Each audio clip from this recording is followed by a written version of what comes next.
In the Minnesota sports media scene, fans are represented by two different yet equally important groups. The homers who play with positivity and don't like to have fun, and the realists who prosecute the offenders and recklessly speculate. These are their ideas. And with that, Reckless Speculation Thursday rolls on. And Dex, I've been giving something more thought when it comes to the Minnesota Wild. Interesting. So I want to run this past you. Okay. And I don't think you're going to like it at first, but I want you to digest it and I want to discuss it. So like this is not I'm not going to come to you with a hot take that I think this has to happen. But given the Wild's struggles of late and the fact that I both think that we believe that this is a good team, like I'm not giving up. I'm not like, well, they're dead. Now I've seen problems. I've seen holes. I've seen things I don't like. They are certainly not my favorite or even in my top two to come out of the West. But that being said, I am not throwing in the proverbial towel. But I got a question for you about something, and I wonder if we haven't given it enough thought until now. Okay. So like, we've spent recent weeks talking about, do you fix center? Mm-hmm. Try to get Claude Giroux in a trade. That would involve draft picks and prospects, and, it wouldn't mortgage what you're doing right now. Do you go get a goaltender? Do you try and trade a first-round pick to the Blackhawks for Marc-Andre Fleury? But again, that doesn't jeopardize your current roster. Okay. And now here's my question with how this team has played. And now that we've seen the flaws, and there's more flaws than I certainly thought, but it's pretty apparent. Does the Wild need to consider, and you're going to like the name, but a Tomas Hertl type trade? Now he's in the last year of his contract. I love Tomas Hertl. But he's not a rental to me. Like I don't necessarily want to just get him and then be like, well, I can't sign you. Thanks for your help. He's a center. He'd be effective. He'd be good here. Do you look at expanding it and trading guys from the current roster to try and get a guy like Hertl, who you then, if you make the right moves, could hold on to with a potential multi-year contract extension? And I'll just rip the Band-Aid off right now. Okay. Kevin Fiala would be involved.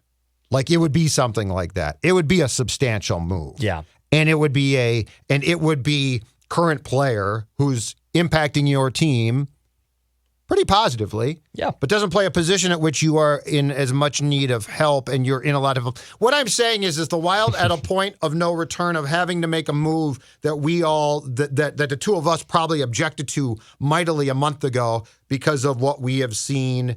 It would improve areas that need to improve, but you definitely would be taking away from guys who have contributed. Let me. It's a tough question to ask because I don't love this, but speculation. I now don't know that Claude Giroux. Hey, let's go. We're I don't know. Well, let me throw this back at you and just get your initial thought before I give mine. I like it. Removing this Tomas Hertl and trade factor, what is your percent as of March 3rd, 2022 that Kevin Fiala and the Minnesota Wild can reach a long-term contract extension? What's your gut percent chance give you right now? Not real good. Yeah. I'm going to give it. Well, I mean, I'm not gonna crap on it. I'm going to say 30%, maybe. Really? 25 to 30%, maybe. Okay. Like I'm not saying it's impossible, but so 30% chance that he stays and 70% chance that he would go. Right, but I guess what I'm saying is the value of Hertl's acquisition potentially. Look at us. Outweigh Fiala. So I'm not trying to trade a guy I want to trade because I'm afraid of his contract. I'm trading him because it would free up space to keep Hertl. But furthermore, it would improve you at a position that right now you clearly have. Yep. What the way that Hartman's playing, you have a major deficiency right now. Correct. Like it's gone from being hey, it's not as bad. I said a month ago, it's not as bad as I thought, right? Yeah. But right now, you've got Eck, who I like, gets the crap kicked out of him on a nightly basis, but I like him. Gaudreau, who is, I think, going to come back to earth here. Frederick Gaudreau is a nice player, and he's done a very nice job. And of late, I think he's played really well. Do I expect that into the spring? Absolutely not. And Ryan Hartman has gone off the proverbial cliff. Yes. So my point of view asking that is, well, if you can't sign Kevin Fiala to a long-term deal, do you move him now and then allocate that money that you would probably give to Kevin Fiala and replace it with Tomas Hertl? Correct. That's why I asked that. Now Hertl, I just was reading about this morning too. He said the contract talks with San Jose have started, and there's been talks of the contract talks, but nothing concrete. And I think the San Jose Sharks would like to keep Tomas Hertl for the long haul.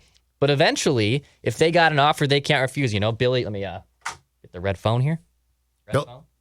Is Billy there? Billy calls up San Joe's, as I like to call them, and say, hey, all right, I know you're talking with your boy Tomas Hertl, but we could really use him. So how about this, San Jose? Yep. You can have Kevin Fiala, who's a restricted free agent. You can also build around. You can have our first-round pick going into next season. Yep. And we'll throw you a bone. We'll throw you another mid-tier pick in the future. We'll throw you a Nico Sturm. We'll throw you a Connor Dewar. We'll throw you something. Right. Something. Right. And now I'm not sure if that's even still enough to get Tomas Hertl. I don't know. But if you can't sign Kevin Fiala long term and you're just going to ride this out, right, for this year, and no matter how you fare in the postseason, if you run the table here and you don't do anything and you still lose Kevin Fiala, I am the kind of person, whether it's fair or not, will use revisionist history against the Wild and say, you could have potentially dangled Kevin Fiala to land someone like Tomas Hertl. Well, and this is a question though, more so about because Fiala will be in team control. He's a restricted free agent in July this year. So this is more of a question, though, of would you just flat out replace player for player because Hertl plays a position that you need help at, and does that make your team for a potential playoff run and hell for the future just better, flat out better? Yep. The amount. So I'm a little bit startled when I watch the Wild play Florida, which is a really good team, Calgary, which again is a really good team, but I'm a little bit startled at the amount of holes that exist here. And I guess I was foolishly, because I got optimistic and it always bites me in the ass when Sports Dad does that. I was foolishly thinking to myself, this team's pretty complete. This team looks pretty damn good. This team, and they did at one time. But then when they play teams that are going to play playoff style games, I can see way more glaring holes that flat out need to probably be filled for now and the future. And that's why I'm saying expanding trade ideas to include Fialas, the Dumbas, I don't know, but players who are contributing right now. I got you. And players who are liked probably. Yep. Chemistry is incredibly important to me, but that being said, if you can get a guy who's going to be good in the room and potentially bring more, I'm not going to not make moves. Correct.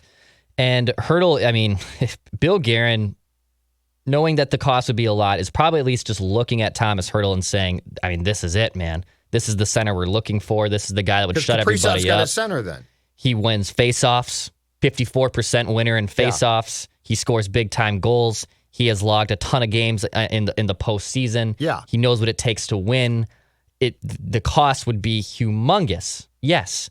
But I threw this guy out here a year ago with you. When we first started talking, I was like, what about Tomas Hertl? That could be a fun name. And it's always been kind of a little bubbling beneath the surface here because he's going to be in UFA. Too much. And I thought he would just cost too much. Yeah. And he might cost. And he's still, I think he will. But I guess what I'm coming around to is, should I be willing to pay the price? I think I would. Previously, I was not. I would do it now. You have to do it now. You have to do something. I just the passionate rant I went on with you yesterday about it. I would just be so disappointed if Bill Guerin ends up doing nothing. Well, and I told you I want it to be substantial. Yeah. It cannot be the guy from the Senators. The center from the Senators. Whoever that, some slappy. But it can't be that. Yep. It needs to be a substantial move designed to improve. But I now am seeing enough holes that I'm also talking about filling needs for the future as well. And Fiala is a goal scorer, and I value him. But that's the type of guy that if you're going to upgrade at center, which, by the way, is a premium position in this league, they're hard to find, you're going to have to give up something that's going to hurt. Now, that being said, I need him to agree to an extension with the deal being done. Yeah. So I'm not talking rental here. I'm not saying get Hertl for the and go into the playoffs and then he walks. No, that's a disaster to me. So when I'm talking about a guy like that, I'm talking about a guy who is essentially in the prime of his career, getting him, signing him, and then he subsequently eats up the cap space that Fiala would have. Yeah. And, it could expand the deal. I'm not saying that I won't trade a Dumba. I'm not saying that I won't trade guys. But I've just begun to, in the last week or so, week and a half, I've begun to rethink my stance on the roster a little bit, given what I've seen, which I think is completely fair. All right, so I think going into next season here, if I can do correct math, which I'm always very good at, right now the Wild have $59 million for cap hits going into next season. The salary cap is at 81.5, so they have about 22. And does that include the buyout implications on the Suter and Parise contracts? Yes, that would include the that includes that the $12 million is so I can do there. So if Kevin's contract is off my books, I can do a fairly substantial contract with Tomas Hertl if I can get him. Yeah, and to be honest, that would you said it right. Yeah, that would take care of a massive problem. And to be honest with you, they have a lot of. They don't have significant UFA, RFAs outside of Kevin Fiala. Nick Bukestad's a free agent next year. You can replace him. Connor Dewar's a restricted free agent. He's not going to make any money. Yeah, he'll make $12. Nico Sturm's a UFA. Goligoski's a UFA, which is looking more and more like I don't think he's back. I don't think he's back either. Jordy Ben's a UFA. Kaapo Kakkonen's an RFA. He'll go up a bit, but nothing that would break the bank if you still want to commit to him. Right. And then the bonus of having guys like Matthew Boldy and Marco Rossi under these rookie deals is great. I mean, Marco Rossi's under contract for $89K or $890K through 2024. Oh, it's beautiful. So that part helps you out a ton. Team control, baby. Yeah, and let's talk about that. Boldy will be an RFA in 2024 as well, but you have room to make that happen. And look, Hertl will cost you at the very least, and it's probably still low, floor of 7 AAV. He's going to get he's 28, turning 29. But Kevin's going to cost you a ton, too. And Kevin that's where he has to go. Yeah, Kevin would probably cost you nearly the same. And I could make the case that Tomas Hertl, a center who's older than Kevin Fiala, he's 3 years old. Kevin Fiala's only 25 years old. It's actually pretty remarkable to realize how young Kevin Fiala still really is. That Hertl would be a better investment right now and contributor. Better contributor. Let me put that. Better contributor to you right now than Kevin Fiala is. Well, he would fill a need that you desperately need, unless somebody can tell me I'm wrong and why, I feel right now there's no question in my mind at least, and it's unfortunate, but Ryan Hartman is dragging the first line down. Oh yeah, yes, and that's Kirill and Mats. That's a big deal. That's a huge deal, and if Ryan Hartman was still playing even decent, I wouldn't feel this strongly, but in some ways I feel it's a gift because we've sort of gotten to see, right? Like I would hate to get to April 25th and it's like, hey, Ryan Hartman's gone on the fritz. So I'm sort of torn here. It's unfortunate and it's bad timing in one sense, but it's good timing to get this because I don't think that it's fair now to say Ryan Hartman is in a bit of a slump and Declan Goff, he is going to rebound in the playoffs and be great. I mean, we very well, the slipper has been turned in. Yeah. It struck midnight on Ryan Hartman's magical 2021-22, and you have the gift now of a little bit of time to say, what can we do? And I told you, I think 2 weeks ago, a week ago, when we first started noticing, oh man, Hartman is starting to fall off a little bit here. I think if you take him off that top line and you replaced him with Tomas Hertl and you put Ryan Hartman in a lesser role, that history has shown he has a game that would translate well to the playoffs. Because he wouldn't be playing ahead of his skis on a top line. Yes. Right? So even though his offense has fallen off a cliff a little bit here, he's obviously pressing. He's obviously trying to do a little bit too much. He had 2 glaring turnovers that you and I saw in the press box on Tuesday just watching. He's not playing well. Yeah. But if you remove him from the situation where he's struggling right now and you put him back in the role that he's always been in his career, I trust that his game will translate. And I wouldn't be too worried about his game in the playoffs. Or play the sounder. Okay. All right. Can I interest you in this? Reckless speculation. Could he be the sweetener in a deal? That contract, Hartman's contract, is a great contract. Well, it's incredibly the way he's playing now. He's still probably out earning that contract. Yeah, and he's not playing well. I'm just saying, if you had to get if you were doing Fiala for Hertl, okay. And now I don't want to throw in another really good player but Fiala's a goal scorer. He is, as far as I'm concerned, an elite player. But San Jose's response is going to be he still needs a contract, which our guy does too. But just as importantly, we're trading you a center, which is a premium spot, for a wing, which is not really technically a premium spot. What else can you do? Do you say, hey, I got a replacement center for you, Ryan Hartman, and look at that contract? So I love the idea. So I will give me props for that. Give me props. I sweetened the deal. I put some sugar in the coffee, which I don't personally like. I highly doubt that Guerin picks out 2 players from his top 6 and moves them in 2 weeks. You're replacing one of them immediately, right? But I would be shocked if he replaced 2 of his top 6 core guys. Forget about with Bill. One. Forget about Bill.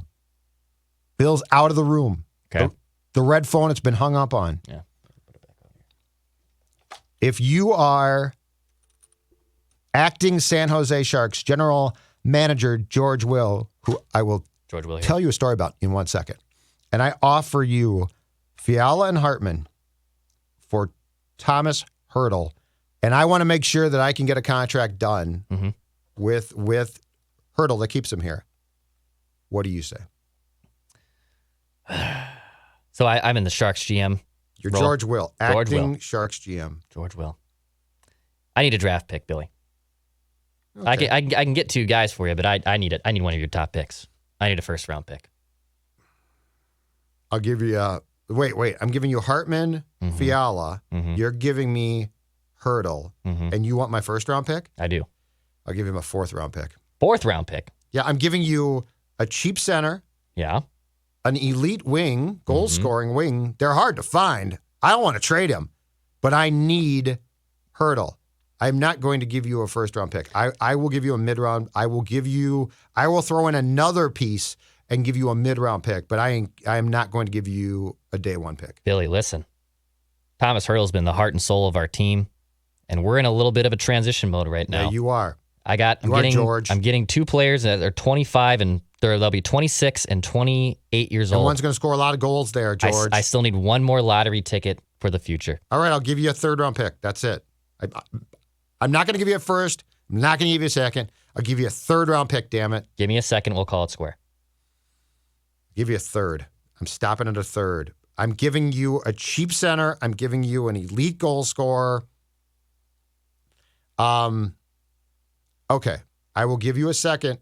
I will give you a 2nd if you allow me to do business with Hertl's agent.